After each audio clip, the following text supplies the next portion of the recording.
আসসালামু আলাইকুম। কেমন আছেন সবাই? আলহামদুলিল্লাহ আমি ভালো আছি। আজকে সকাল 5টা থেকেই শুরু করেছি ব্লগটা। সবাইকে গুড মর্নিং। সুন্দর সুন্দর ফুলের সঙ্গে পাখির শব্দের সঙ্গে সবাইকে শুভ সকাল, গুড মর্নিং।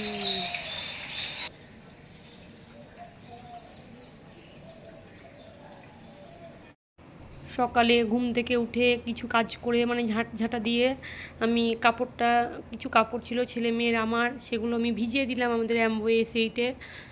আমাদের অ্যাম্বয়ে সেইটে কাপড় একটু আগেই ভিজাতে হয় কাচার 1 ঘন্টা আগে, নাহলে ময়লা ভালো করে ছাড়ে না। সেই জন্য আমি মানে ঝাঁটা দিয়ে কাপড়গুলো ভিজিয়ে দিলাম। প্রতিদিনই এরকমই করি। আমার বাড়িতে আমি নিজেই কাজে টাইম পাই না কিছু করার, এত কাজ থাকে। সবাই কি করে বলে কি জানি, কই কাজ। প্রতিদিনকার ভোরে উঠা, 5টা 4:30টায় উঠে কাজ করা। তাও মানুষ কেন বলে বেড়ায়, কিসের জন্য বলে, ওর আবার কী কাজ? না বাড়িতে শ্বশুর আছে, না বাড়িতে আর 5জন কেউ আছে, না কেউ আসা যাওয়া করে, শুধু স্বামী আর ছেলে মেয়ে। যাই হোক, নেগেটিভদের থেকে পারবো না। কাপড়গুলো সব ভিজিয়ে দিলাম। কাপড়গুলো ভিজিয়ে আমি ব্রাশ করে নিব সকালে। দেখুন আমি গ্লিসটা লাগিয়ে নিচ্ছি, গ্লিসটা লাগিয়ে ব্রাশটা করে নেব, ব্রাশ করে মুখ ধুয়ে নেব। বাংলাদেশের একটা মেয়ে সুসাইড করেছে রেনি বলে, দুদিন কোরবানির দিনে হয়েছে ঘটনাটা। কিন্তু সত্যি মানে মেয়েটা যেরকমভাবে বলে গিয়েছে, একটা ভিডিও ছেড়ে গিয়েছে সবার জন্য, ওর কষ্টটা বলে গিয়েছে কিসের জন্য আজকে সুসাইড করতে বাধ্য হলো, দেখে সত্যি আমার এখনও হাতের লোমগুলো খাড়া হয়ে যাচ্ছে। ও যে একটা মেয়ের উদাহরণ, একটা মেয়ের মন টিস্যু পেপার দিয়ে বুঝালো, এই মানে সবাইকে হিলিয়ে দিয়েছে। জানি না, আমাকে তো মানে চরম আমার কষ্ট লেগেছে ওর এই জিনিসটা দেখে। সব মেয়েরা পারে না এরকমভাবে বলতে, কিন্তু যেরকম করে বলে গিয়েছে, আমি সবসময় আল্লাহকে বলবো ওই মেয়েটা যেন সত্যি যেরকমভাবে ও মারা গিয়েছে, নিজেকে করেছে, আল্লাহ ওকে জান্নাতবাসী যেন করেন, আর ওই মতের যেন ক্ষমা করেন। এখন ওপরওয়ালার মর্জি কী করবেন। আমি ক্লিনজার দিয়ে মুখটাকে ভালোভাবে পরিষ্কার করে নিলাম। এটা প্রতিদিন সকালেই করি, ক্লিনজার দিয়ে মুখ ধুয়ে নিই। তারপরে মুখটুক সব ধোয়াধুয়ি করে বেসিনটাকেও পরিষ্কার করে নিলাম। একদিন অন্তর অন্তর যদি বেসিন না পরিষ্কার করি না, নোংরা হয়ে যায়। তারপরে বাচ্চারা তো আছেই, বাচ্চারা তো নোংরা করার মাস্টার, 2 বাচ্চাতেই। একদিন অন্তর অন্তর আমাকে বেসিন পরিষ্কার করতেই হয়। তারপরে সাদা বেসিন, দয়া করে কেউ সাদা বেসিন লাগাবেন না। সাদা বেসিন মেনটেন করতে, সাদা জিনিস মেনটেন করতে খুব কষ্ট হয়। আর আমার বাড়িতে তো বেশিরভাগ সবই সাদা, মার্বেল থেকে তারপরে টাইলস থেকে সব কিছুই সাদা, দিয়ে খুব ময়লা হয়। আজকে সবাই বলবেন আজকে জোহরার কি হয়েছে, এত বক করছি অনেক কারণে। মানুষ এত রকম হয়, কত রকমের মানুষ হয়, কত দিন লাগবে চিনতে। মানুষকে এক এক দিন এক এক রকম করে চিনেই যাচ্ছি, চেনাই শেষ হচ্ছে না। মানুষ আমাকে দোষ দিচ্ছে, এসব ভিডিও টিডিও করা নিয়ে সব নানা রকম কথা বলছে। কি জানি না, অনেকে তো আবার বলছে মুসলিম হয়ে এরকম ভিডিও বানাচ্ছে, সে মুসলিমের কোনো ক্যাটাগরিতেই পড়ছি না।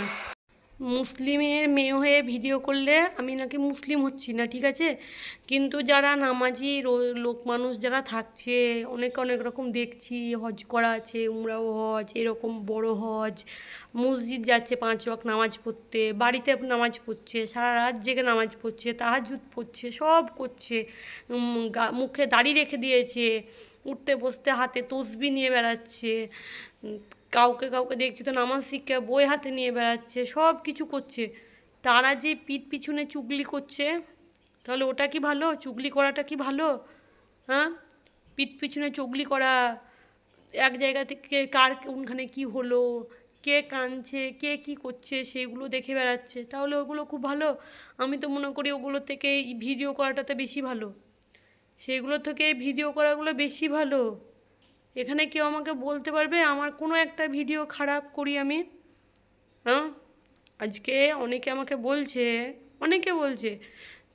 আমি মুসলিম, অনেক কথাই শুনছি আমি।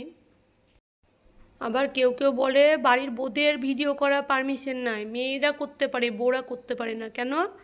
মেয়েরা সব করতে পারে আর বউরা করতে পারে না?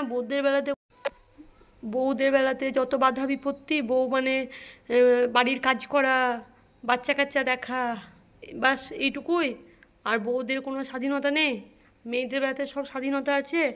এটা তো আমি জানতাম না, এটা আমি এখন জানতে পারছি। সত্যি কথা বলতে এখন এগুলো জানতে পারছি। তা কী হারে মানুষ মানে বলছে এই ইউটিউব করে, আমি সেই জন্য আরও ছাড়ি না। আজকে মনে হচ্ছে যদি আমি ইউটিউবটা ছেড়ে দিই না, এই ভিডিও করাটা যদি বন্ধ করে দিই, আমি নিজে তাদের কাছে হেরে যাবো, তখন ওরাই আমার পিঠ পিছনে হাসবে। এমনিতে পিঠ পিছনে অনেক মানুষ কথা বলছে আমার এখানে। তা আমি তাদের জন্যই বেশি করে আমি আরও ইউটিউবটা করছি, নিজেকে খুশি রাখার জন্য। আজকে যদি আমি এটা ছেড়ে দিই, আমি মনে হবে কি একাই ভিতরে বসে বসে আমি কাঁদবো। এখানে আমি টাকা ইনকামের জন্য আসিনি। সত্যি বলছি, কিছু কিছু মানুষের সঙ্গে ইউটিউবে এত ভালো পরিচয় হয়ে গিয়েছে, কথাবার্তা শুনে এত ভালোবাসা পেয়েছি, এত সব কিছু পেয়েছি, একটা শখ হিসাবেও হয়ে গিয়েছে, একটা শখ বলে না, সে শখটাও হয়ে গিয়েছে।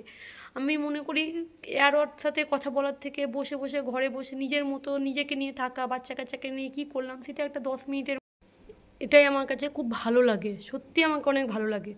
যদি আমি কথাগুলো ভুল বলছি তা আমাকে কমেন্টে প্লিজ বলবেন কি আমার কথাগুলো কি ভুল, না আমি ইউটিউব ছেড়ে দিয়ে ঘরে চুপ করে বসি, বলেন তো? আমাকে প্লিজ আপনারা জানাবেন। কারণ অনেক মানুষ আমার পেছনে লেগে আছে, অনেক যারা আছে তারা চাইছে আমি এটাকে ছেড়ে দিই, একদম ছেড়ে দিই, এটা না করি, একবারে বন্ধ করে দিই। তা আমি কোনো দিন নিজের জন্য ভাবিনি, কোনো দিন ভাবিনি। এর আগেও আপনাদের সামনে বলেছি, আজকে আমি ভাবছি। কিন্তু এই নেগেটিভ মানুষদের কথা শুনে কি আমি ইউটিউবটা ছেড়ে দিব? আমি এই ইউটিউবটা এসেছিলাম, জানি না কেউ চিনেন নাকি, এখানে অনেকে চিনতেও পারেন বাংলাদেশের আপুরা। আমি যখন প্রথম 5 মাস আগে ইউটিউব খুলে লাইভে ঘুরতাম, লাইভ মানে বুঝতাম না, আমি একটা আপুর লাইভে ছিলাম, পাপড়ি আপু। ওই পাপড়ি আপু লাইভে গিয়ে আমি অনেক কিছু আমার মধ্যে ভালো লেগেছিলো। পাপড়ি আপুর কথা, পাপড়ি আপুর কাজবাজ, পাপড়ি আপুর ভিডিও দেখতাম, অনেক কিছু। এখন দেখা হয় না সেরকম, যাই হোক অনেক কিছু দেখে আমাকে খুব ভালো লাগতো কথাবার্তাগুলো শুনে শুনে। তা ওইটা শুনে পাপড়ি আপুর সব কিছু শুনে দেখে না আমার এই ইউটিউবটার প্রতি আগ্রহ হয় করতে। কি এই যুগে কে ভালো? কেউ তো ভালো না। যাকে মনের ভালো ভেবে কথা বলতে গিয়েছি সেই তো ধোঁকা দিয়েছে, সেই তো আমার পেটের কথা নিয়ে, আমার মনের কথা নিয়ে সেটাকে বাড়িয়ে চাড়িয়ে নানা রকম জায়গায় বলে বেরিয়েছে। তাহলে তাহলে কেন আমি ইউটিউব করব না? একটা যদি আমি নিজেকে এই জিনিসটা করে ফিরিয়ে রাখি, বাড়ির কাজ সামলে বাচ্চা কাচ্চাকে দেখে, তাহলে মানুষের কেন এত কষ্ট? কিসের জন্য? কেন মানুষ যারা আছো, কেন তোমরা আমার হাসি খুশি দেখতে পারো না? কিসের তোমাদের এত রাগ? আমি নিজেও জানি না কেন তোমাদের এত রাগ। মানুষ ভাবে না কি আজকে আমি একটা মেয়ের সঙ্গে এরকম করছি, এরকম তাকে বলছি, তারিখে ভাঙাচ্ছি, আমাদেরও তো আছে, আমাদেরও তো হতেও পারে, মিথ্যা কথা না। তাহলে মানুষ কত নিচু মাইন্ডের হয়। আমাকে সত্যি খুব ঘৃণা লাগে এইসব মানুষদেরকে এখন, আমাকে চরম ঘৃণা লাগে যারা চুগলি করে। দেখাই যাক, যতদিন পারবো ততদিন আমি করব। আমি কারোর জন্য আমি ইউটিউবটা ছাড়বো না, আমি এটা ডিসিশনটা নিয়েই রেখেছি। এতে আল্লাহ যদি আমাকে শাস্তি দিবেন তাহলে আমাকে দেখ শাস্তি, আমার তাতে কোনো কিছু মনে হয় না। বরঞ্চ এইসব মানুষদের সাথে আমি দূরেই থাকতে চাই 5 হাত। আমি এটা করেই চলতে চাই। আমি খুশি থাকার জন্য আমার টাইমটা কেটে যায়, চট করে টাইম কেটে যায়, কে কী করলো আমার মাথায় ঢুকে না, আমার মাথায় আর পড়ে না তৃতীয় ব্যক্তির কথা, তৃতীয় ব্যক্তি কে কী করছে দেখতে যেতেও আমার ইচ্ছা হয় না। সেই জন্য আমি ইউটিউবটা করব, নিজেকে ভালো রাখার জন্য, খুশি রাখার জন্য। ছেলে মেয়ের খাবারগুলো সব রেডি করে দিয়ে দিলাম, দিয়ে তরকারি চাপিয়ে দিলাম। আজকে ছুটির শাক করছি আর পটল আলু দিয়ে একটা গামাকা মাখা তরকারি করছি, চটপটি না চুটপুটি বলে সেরকম। আর আপনারা কি বলেন জানি না, আমরা বলি পেঁয়াজ কেটে ডিমের বড়া। প্রথমেই তো দেখলেন পেঁয়াজ কাটা ডিমটা, ছেলে কাঁদছে কাল থেকে, ওই রকমভাবে ডিম খাবে ভাতের সঙ্গে, তাই সেরকমভাবে ডিমটা করেছিলাম। আর আচার ভরা ছিল আমের, ওই আচার দিয়ে ভাত খেয়েছি। এদিকে তরকারিটা ভালো করে একটু কষিয়ে নিয়ে হালকা একটু পানি দিয়ে আমি চাপিয়ে দিলাম। যখন মন ভালো থাকে না, বেশি কাজের চাপ থাকে, আমি বেশিরভাগ এরকমই রান্নাবান্না করি, আমাকে ভালো লাগে না তার জন্য। ছেলে মেয়েকেও খাবার খাইয়ে দিলাম। যে ডিম মুড়িটা দেখলেন, ডিম মাখিয়ে মুড়ি, গড্ডা ভাজা, আলুর পাঁপড় ভাজা, এগুলো মেয়ের জন্য। আমার মেয়ে এইসব খাবার খুব পছন্দ করে মেয়েটা। ছেলেটা এত জ্বালাচ্ছিল, শেষে কি বললাম ছেলেটাকে, যা বাথরুম পায়খানা ধোগা। যে ছেলে মেয়েকে কাজ দিয়েছিলাম বাথরুম ধোয়ার, তাই ছেলে মেয়ে বাথরুম ধুচ্ছে। আমার ছেলের লুঙ্গি পরার খুব শখ হয়েছে, তাই গোসল করে ছেলের জন্য একটা ওর আব্বা লুঙ্গি কিনে নিয়ে এসছে, তাই ছেলের লুঙ্গিটাকে পরে খানিক পোজ মারছে, আমাকে বলছে মা আমার ভিডিও করো। হ্যাঁ, তাই আমি ছেলেটার একটু ভিডিও করেছি, দেখুন ওর লুঙ্গি পরে টুপি পরে ভিডিও করছে। খুব পোজ মাস্টার আমার ছেলে লামান, মাশাল্লাহ হাসছে। তার ভিডিওটা আমি আর বাড়াচ্ছি না। সবাই ভালো থাকবেন, ভিডিওটি ভালো লাগলে লাইক কমেন্ট করবেন। আল্লাহ হাফিজ।